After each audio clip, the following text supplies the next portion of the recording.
তুমিও কি এখনো শুধু শশা মুখে লাগাও? তাহলে আজকে ভিডিওটা শেষ পর্যন্ত দেখো। আজ শশার সঙ্গে আরও দুটি উপাদান মিশিয়ে একটি দারুণ ন্যাচারাল ফেস প্যাক বানাবো। চলো তাহলে দেরি না করে ফেস প্যাকটা বানিয়ে ফেলি। এই দেখো আমি নিয়েছি শশা, এই আমি হাফ হাফ নিয়েছি, তোমার যত লাগে তুমি ততটা নিও। দিয়ে ভালো করে ছিলে নাও। আমি ভালোভাবে দেখো ছিলে নিচ্ছি শশাটাকে ভালোভাবে ছিলে নাও। এই যে আমার ছেলা হয়ে গেছে, এটাকে আমি রস বার করে নেব। তো শশা কিন্তু ত্বকে ঠান্ডা ও সচেতন রাখতে সাহায্য করে, খুব ভালো ত্বকের জন্য। তো আমাকে প্লিজ প্লিজ সাবস্ক্রাইব করে দিও। এই দেখো আমি রসটা বার করে নিয়েছি, ভালোভাবে করে নিলাম, রসটা বার করে নিলাম। চেপে চেপে হাত দিয়ে রসটা বার করে নেবে। তুমি যদি মনে করো মিক্সচার গ্রাইন্ডারে আমি পিষে বানাবো, রস বার করবো, করতে পারো। ছেঁকে নিও তাহলে ছাঁকনি দিয়ে।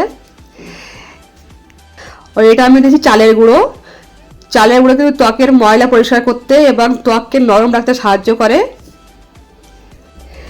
আর দেবো আমি কমলা লেবুর খোসার গুঁড়ো। কমলা লেবুটা আমি ঘরে এনে খোসা ছাড়িয়ে রোদে শুকাইয়ে মিক্সচারে পিষে আমি পাউডার বানিয়ে রেখেছি। তো এই দেখো এটা কিন্তু মুখের জন্য খুব ভালো। আমার মুখে অনেক দাগ আছে বলে আমি এটি ব্যবহার করি, আমার খুব ভালো কাজ হয়েছে। তো এটা তোমরাও ঘরে বানাতে পারবে, ঘরে এনে শুকাইয়ে রোদে পিষে পাউডার বানিয়ে রাখতে পারবে। ও অনলাইনে পেয়ে যেতে পারবে, তুমি কোনো বি অ্যামাজন ফ্লিপকার্টে পাবে। তো এটা আমি দেবো 2 চামচ, 2 চামচ দিয়ে দিলাম কমলার খোসার গুঁড়োর পাউডার। দিয়ে তিনটে ভালো করে মিক্স করে নাও। এই যে চালের গুঁড়ো, কমলা খোসার গুঁড়ো, তো দেখো এইভাবে ভালো করে মিক্স করে নাও। এই যে আমার মিক্স করা হয়ে গেছে, চলো তাহলে লাগিয়ে নেই ফেসে। ফেসটা আগে ভালোভাবে ক্লিন করে নেবে, মুখটা ভালো করে ধুয়ে ক্লিন করে নেবে, নিয়ে ভালো পুরো মুখে লাগাবে। আমি সবসময় বলছি পুরো মুখ দিয়ে গলা পর্যন্ত সবসময় লাগাবে।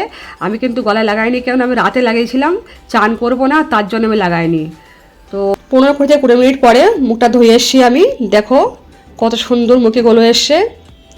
আমার মুখে কিন্তু অনেক কালো দাগ ছিল, মেস্তার দাগ ছিল। তো আমি এসবগুলো ব্যবহার করি, খুব ভালো কাজ হয় এতে। তোমরা ব্যবহার করো, আমাকে বলো কেমন হয়েছে। ভালো থেকো, আবার দেখা হবে।